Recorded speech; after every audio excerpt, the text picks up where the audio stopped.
રાધનપુર ખાતે બંધારણના ઘડવૈયા ડોક્ટર બાબા સાહેબ આંબેડકર જયંતિની ભવ્ય ઉજવણી સિમ્બોલ ઓફ નોલેજ વિશ્વ વિભૂતિ ભારત રત્ન મહામાનવ ડોક્ટર ભીમરાવ બાબા સાહેબ આંબેડકરની જન્મ જયંતિની આજે રાધનપુર ખાતે બાબા સાહેબની પ્રતિમાએ હર્ષોલ્લાસ સાથે ઉજવણી કરવામાં આવી। વિવિધ સમાજના આગેવાનો તેમજ રાજકીય અગ્રણીઓ દ્વારા ડોક્ટર બાબા સાહેબની પ્રતિમાને પુષ્પાંજલિ અર્પણ કરી બાબા સાહેબની જન્મ જયંતિની ઉજવણી કરવામાં આવી હતી। ત્યારે આ તકે ઉપસ્થિત મહંત કરસનદાસ બાપુ, રાધનપુરના ધારાસભ્ય લવિંગજી ઠાકોર, રાધનપુર તાલુકા ભારતીય જનતા પાર્ટીના પ્રમુખ અજીતસિંહ પરમાર, નગરપાલિકાના પ્રમુખ ભાવનાબેન વિક્રમભાઈ જોશી, નગરપાલિકાના કોર્પોરેટર રમેશભાઈ એલ મકવાણા અને બંકિંગભાઈ મકવાણા તેમજ રાધનપુર તાલુકાના ભારતીય જનતા પાર્ટીના પ્રમુખ ગીતાબેન રમેશભાઈ મકવાણા તેમજ ભાજપના શહેર અને તાલુકાના મહામંત્રી ઉપપ્રમુખો, નગરપાલિકાના કોર્પોરેટર તેમજ દલિત સમાજના અગ્રણીઓ, સામાજિક આગેવાનો ઉપસ્થિત રહ્યા।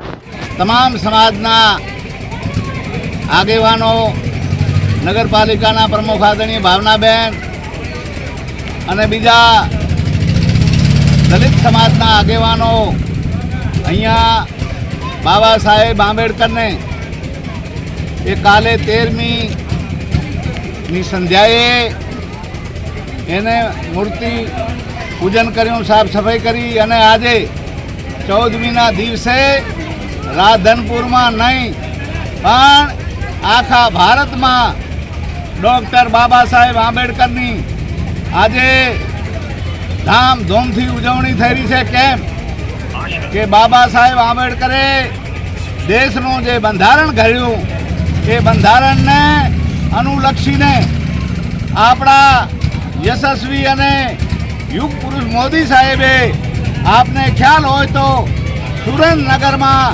હાથીની અંબાડી ઉપર એ બંધારણને લઈને આખા વિશ્વને ખ્યાલ આવે એવું બંધારણની પૂજા અર્ચના કરી હતી। એ નિમિત્તે આજે અહીંયા અમે આ રાધનપુર બાબા સાહેબ આંબેડકરની પ્રતિમાને ફૂલમાલા અર્પણ કરીને અમે આ કોંગ્રેસવાળાને જડબાતોડ જવાબ આપવા માંગીએ છીએ। એ લોકો એમ કહે છે કે બાબા સાહેબ, અરે બાબા સાહેબ તો અમારા છે અને અમે બાબા સાહેબને માનનારા માણસ છીએ। અમે તો જનજનને માનનારા માણસ છીએ। બાબા સાહેબને કેમ ના માનવા જોઈએ ભલા માણા? કેમ કે આખા દેશ દુનિયાનું બંધારણ ઘડ્યું અને બંધારણને આપણે બધા માનીએ છીએ, જાણીએ છીએ કે મોદી સાહેબ જ્યારે સૌ પ્રથમ ચૂંટાઈને 2000